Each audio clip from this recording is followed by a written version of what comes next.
सबसे पहले हम उज्ज्वल दीपक जी से ही समझने की कोशिश करेंगे। दो महत्वपूर्ण बातें आज गृह मंत्री जी ने कही है उज्ज्वल जी। एक तो जो संगठन अपने से आगे आ जाते हैं और उग्र रूप उनका सामने आता है, जिसके कारण कानून व्यवस्था की स्थिति बार बार बिगड़ती है और निशाने में छत्तीसगढ़ सरकार आ जाती है। वो दूसरा ये कि भाई एक पंजी बना लिया जाए, गांव में गाहे बगाहे धर्मांतरण के नाम पर लोग आते हैं तो उनकी पहचान हो सके। इन दोनों कामों से क्या हम ये माने कि काफ़ी हद तक धर्मांतरण की दिशा रोकने में सरकार कामयाब होगी? देखिए, धर्मांतरण छत्तीसगढ़ में शुरू से एक बड़ा मुद्दा रहा है।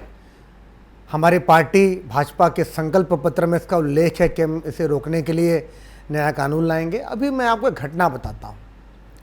दो ईसाई नन, दो आदिवासी लड़कियों को मानव तस्करी करके धर्म परिवर्तन का प्रलोभन देके, नौकरी का प्रलोभन देके लेके जा रहे थे।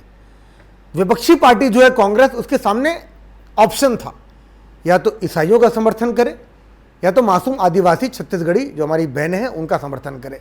कांग्रेस ने अपना पक्ष क्लियर किया कि वो ईसाई धर्म के साथ है, मानव तस्करों के साथ है, धर्मांतरण करने वालों के साथ है। ये क्लियर है एकदम। और हमेशा, और आप देखिए ये जो पूरी जमात है एक साथ आ गई, पूरा विपक्ष एकजुट है भारत देश के खिलाफ। इटली के साथ खड़ा हुआ है। विपक्ष के कुछ सांसद आ गए, केरल के कुछ सांसद आ गए, संसद में इतना बड़ा प्रदर्शन हो गया मानव तस्करों के लिए।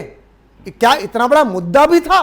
क्या राज्य सरकार के पास इतना अधिकार नहीं है कि हमारे देश की निरीह, मासूम, भोली भाली आदिवासी लड़कियों को अगर कोई बहला फुसला के लेके जा रहा है तो उनसे पूछताछ कर सके, केस कर सके, गिरफ्तार कर सके? इस पर संसद में हंगामा खड़ा हो जाएगा। क्या देश में मुद्दों की कमी हो गई कांग्रेस पार्टी के पास कि वो छत्तीसगढ़ के मुद्दे को राजनीतिकरण कर रही है? और ये शुरू से ये स्टैंड क्यों रहा है?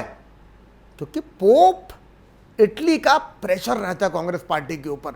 अजीत जोगी जब थे यहाँ पे, चर्चों में बढ़ोतरी हुई, बस्तर में धर्मांतरण बढ़ा।